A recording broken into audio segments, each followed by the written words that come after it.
Why are wigs for women's hair loss so expensive? I see this question a lot and there's a lot of theories behind it, but today I wanted to explore why there are some wigs that you can get on, a site like Amazon for under $30, and then there are other wigs that are hundreds of dollars for a synthetic wig, and even more than that if you're looking for something that's human hair. So if you have been wondering why wigs for women with hair loss are so much more expensive, then stay tuned because this video is for you.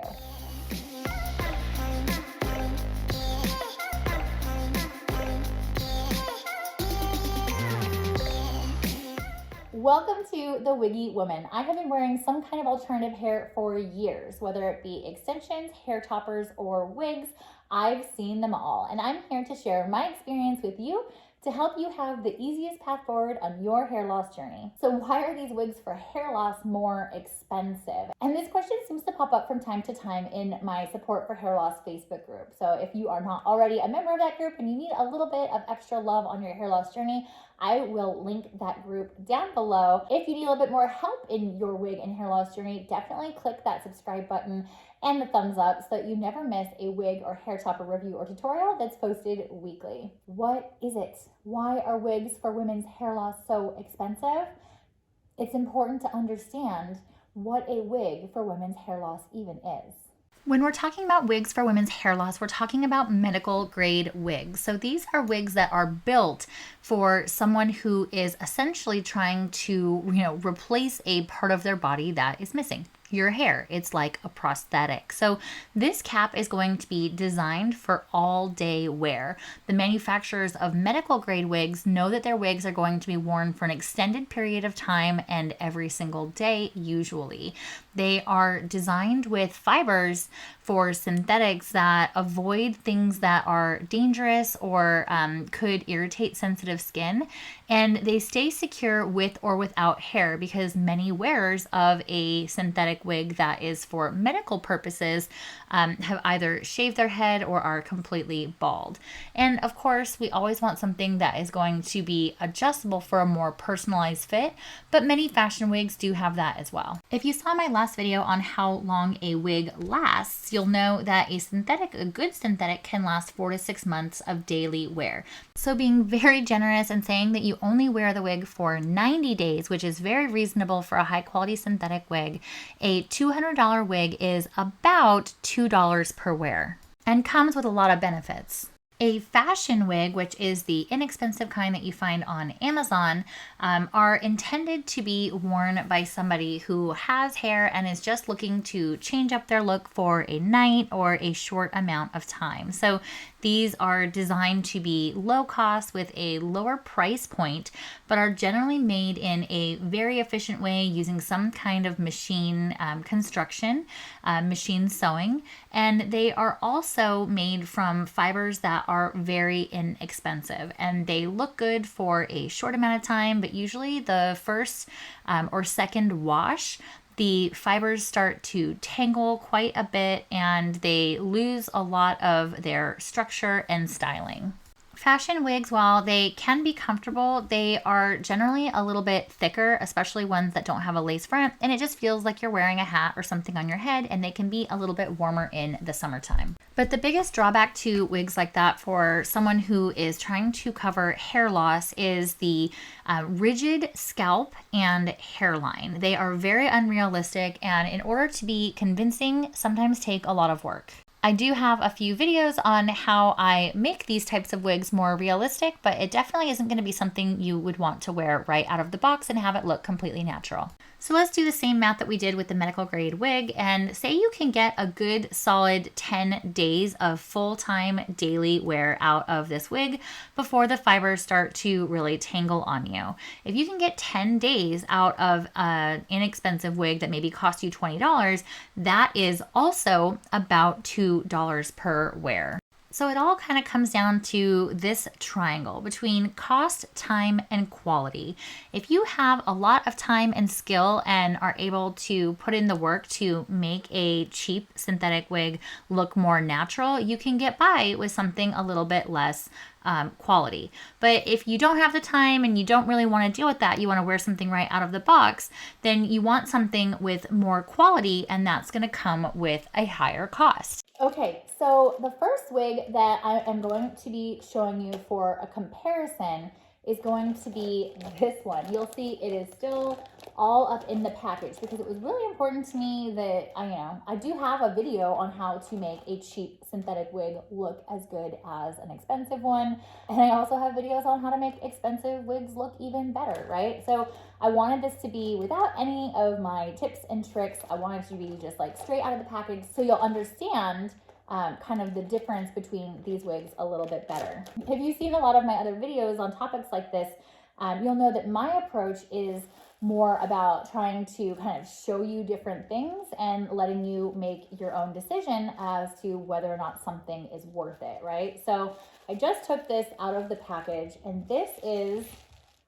that synthetic wig that I got for under $30 on Amazon. So you'll see this one is a rooted style, but that is the scalp and the hairline. So it's very, very straight and machine sewn. There is no lace here at the part, and you cannot change where this part is sitting. So if you don't like center parts, you're kind of out of luck. And if you don't like this stick straight part, you're gonna have to do some work to it, which you can see in this video right here. All right, so here is this wig on. And honestly, if I had a hat on, and so I knew that my wig would be secure, and if I, was kind of covering up this whole moment here, from, like I said, from here down, it's not a bad wig.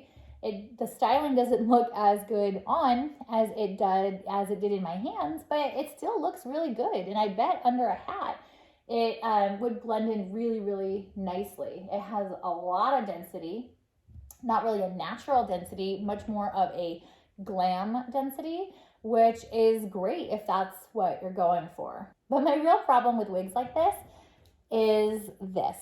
Like this is the hairline. So if you're thinking that you're going to take a wig like this out of the package and put it on and enjoy a night out, it really is not going to be so simple if you want your wig to look realistic. If you're going to put a hat over it and just cover all of this up, then great. Go have a good time. Enjoy yourself. It will look fabulous and very, very glamorous. But if you want your wig to look realistic, this kind of a wig is going to take a lot of effort. And that's exactly what I do in that video right here. So, taking a wig like this out of the package, you're going to have to put some effort into it. If you have the time and you have the skill, you can get by with a lower quality wig like this, because with some effort, you can really make this, a pretty cool looking wig. It's not going to be as good as a lace front, but it's gonna look pretty good if you put a lot of effort into it. First off, this wig, it's not gonna stay. It's gonna need a lot of help to make it look as natural as the others.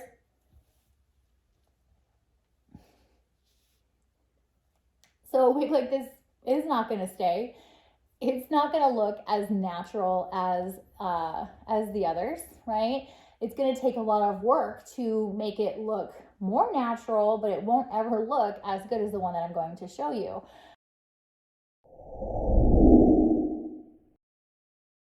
Okay, so the other wig that I am going to be showing you is also right out of the package.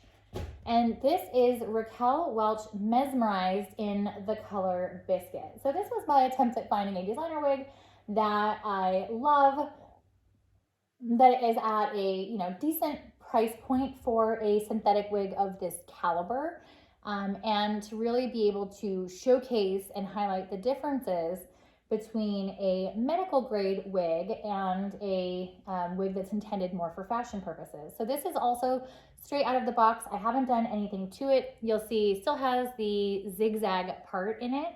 Okay, so this is a medical grade wig. You can see this has much more of a natural look to it versus this. This is like much more machine made. The front of the other one had like a very thick kind of capped While the front of this, you'll see, is very, very tiny and is going to just go completely flush against your skin and become invisible. And looking at the inside of this wig, everything about this is about, being able to stay on all day long comfortably with or without hair. So noticing inside here, there are no clips, there are no combs, nothing. This is intended if you have no hair or you've shaved your head, this is going to work for you. This wig is designed to go nowhere and to be very, very comfortable. So you'll see inside here, this is all like hand tied, and it's very, very cool. The mesh netting that they use is very, very thin compared to how thick the netting is on this particular wig. But how does it look? Could it possibly look that much better than the Amazon wig? Let's find out. Wow, I love this wig. This, this isn't the first time I've seen this wig. I did do a different review on Mesmerized in the color Biscuit, and I didn't like that color, so I picked up Mesmerized in shaded Biscuit, which I absolutely love. So, I know what this wig was going to look like, and then it was going to look really good. So let's talk through some of the pieces of the cheap wig and the pieces in here. Here is this part, right? And, keeping in mind that my hair is underneath there, so you don't really see, I haven't done anything to set that off a little bit. But, look at this. And then, let's compare part lines. Which one looks more realistic if you are trying to pull off that this is your new hair, right? This also has this monofilament top.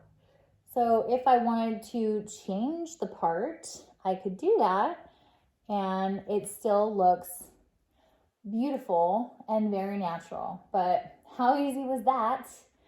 And, I can't say the same thing for my Amazon wig. So there's a lot of things about the inexpensive wigs that make them inexpensive, right? They're not using the highest quality because that's what is more inexpensive. If you want a wig that doesn't have those things, or, has this impeccable lace front, or has a natural part that you can change. If you want all of those features, those are things that the manufacturer has to put together.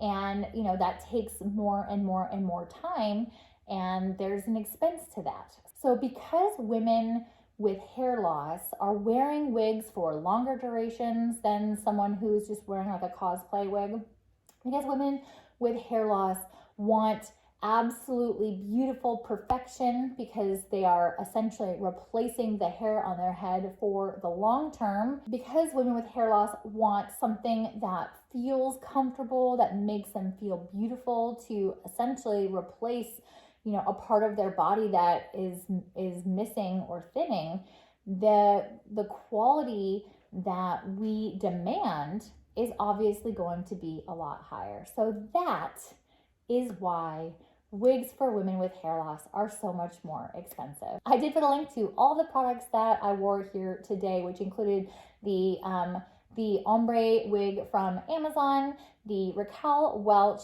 Mesmerized in shaded Biscuit, and the John Renau Rachel in 12FS12, as well as some of my favorite synthetic hair care products. Thank you so much for watching. I hope you enjoyed this video. If so, please, please, please give it a thumbs up, and don't forget to subscribe to my channel and click the bell so that you never miss a wig review or tutorial that's posted weekly. Thank you again, and I will see you next week.